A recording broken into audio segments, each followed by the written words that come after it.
Breaking news! Over 30 first graders have just been abducted by a massive, unidentified flying cloud object, and the teacher willingly went with them. Welcome to Kokugo Taiwa! I am your host, and today we are exploring Rieko Nakagawa's absolute masterpiece, Kujiragumo. Just look at this gorgeous homage I drew for our thumbnail. The chaotic, crimson wax-red crayon scribbles represent the passionate energy of youth, and those faceless black shadows are totally capturing the quiet, minimalist wabi-sabi of the children. Fugo, MC Shi, your artistic intuition is genuinely terrifying. You call it wabi-sabi, but those frantic red strokes clearly symbolize the violent system error of gravity being disabled. And the faceless shadows, the lower community is going to completely lose their minds over this. They obviously represent the lost avatars of the children being permanently uploaded into the cloud server, stripped of their physical hitboxes. Wait, what? Are you seriously saying my beautiful, heartfelt drawing is some kind of twisted sci-fi horror game glitch? That is absolutely ridiculous! It is the ultimate foreshadowing of their forced server migration. That giant whale cloud is clearly just a massive data harvesting malware disguised as a free-to-play sky mount. Okay, time out. I am not letting you ruin my pure traditional art with your weird tech jargon. Let's just start the actual show before you give our entire audience nightmares.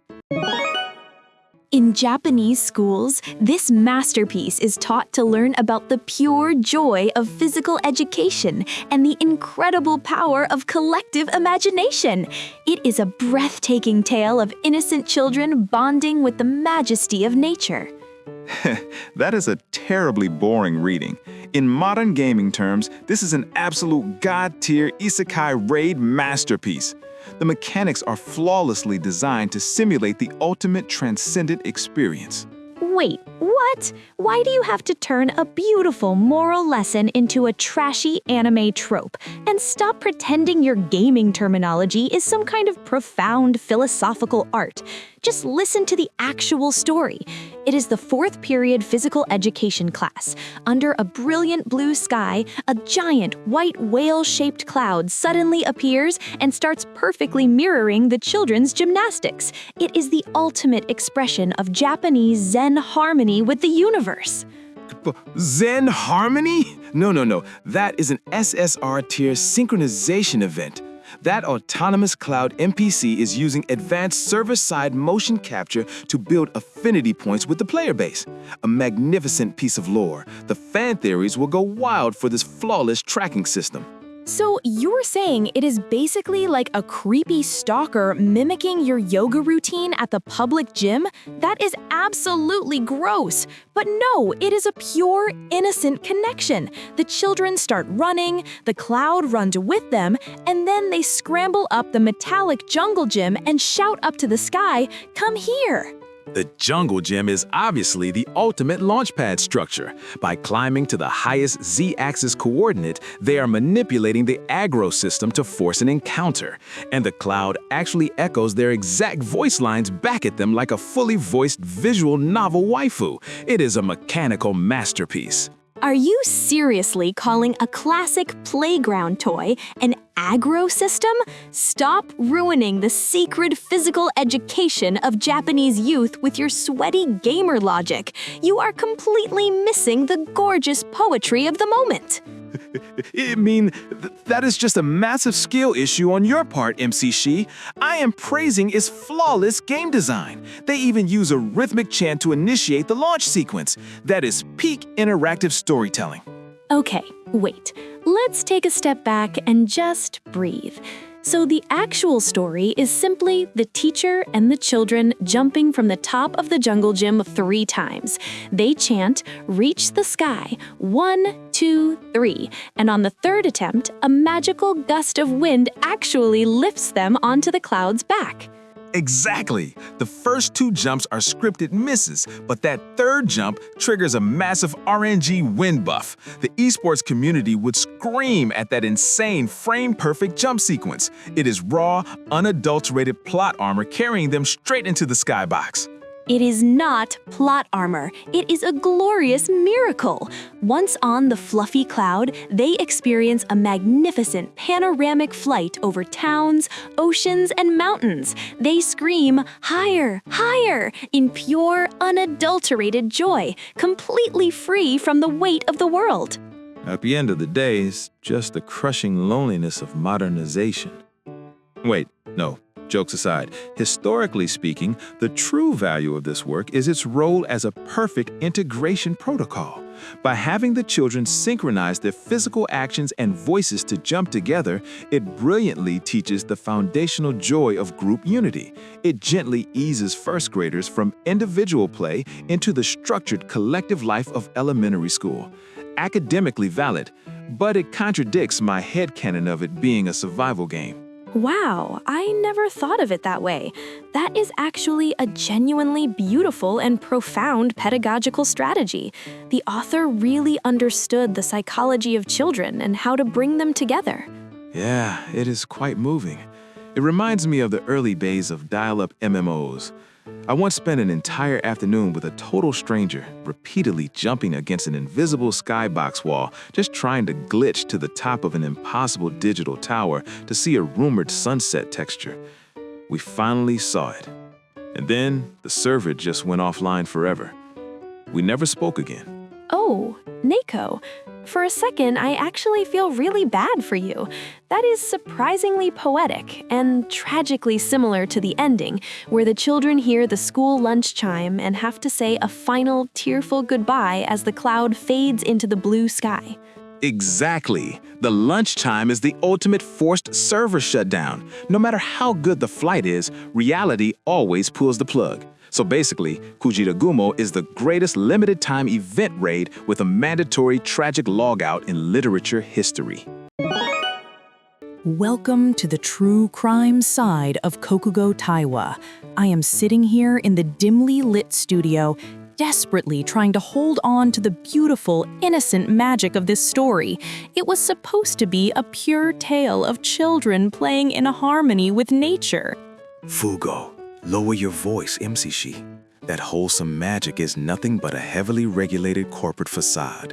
Have you heard about the terrifying silent patch updates this canon text has suffered over the last 50 years of publication? Wait, what do you mean by silent patch updates? It is a classic children's book, not a live service software. How could a physical book receive a patch update? The official illustrations, obviously. In the original 1970s release, the children were drawn wearing traditional bloomers and puffy shorts for their physical education class. But to appease the modern compliance police and strict genderless protocols, the publishers secretly redrew the character skins into generic half pants. Even a magical physics-defying sky whale cannot escape the terrifying surveillance of the Ministry of Education. Are you completely serious right now? They just casually retconned the historical art to fit modern corporate standards? That completely shatters the illusion of a timeless wabi-sabi fantasy. The theorists will lose their minds over this censorship. But the compliance violations do not stop there. If someone posted this exact scenario on modern social media, the teacher would face a massive cancellation event. Taking 30 minors on an unharnessed high-altitude flight without a filed flight plan? That is a spectacular screw-up of basic safety management. Oh my goodness, you are absolutely right. The kids would be shivering in freezing, dripping wet gym clothes from all that atmospheric moisture. And what about the school lunch? The parents would be calling the school board in an absolute panic, screaming that their children were subjected to an unauthorized airspace invasion. It would be a complete public relations nightmare. Exactly. The hashtag unauthorized cloud boarding would be trending at #1 instantly.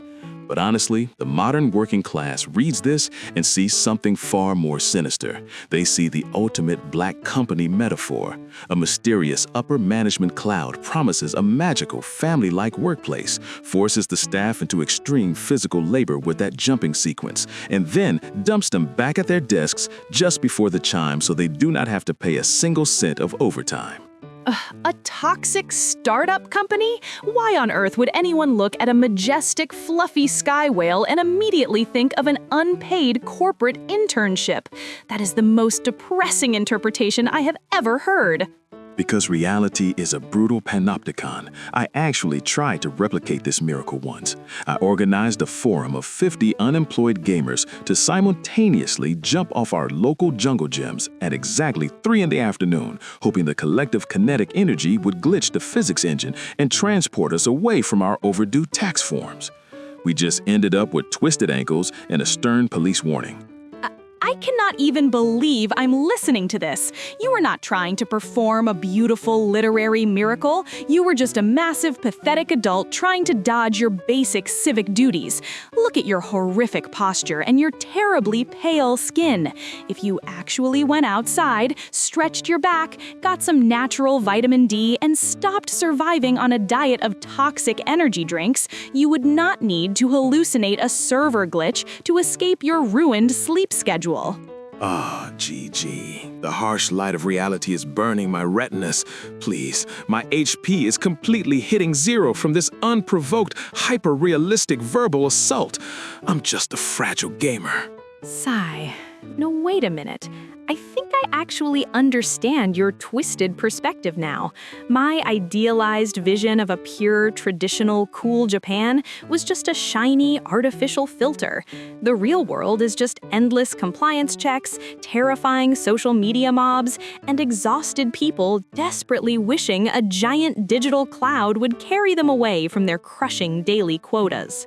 The truth is a very bitter pill to swallow. But honestly, maybe that crushing desire to escape the system is exactly why we keep looking up at the sky. It is not a timeless romance. It's just a desperate illusion for exhausted people. Meow.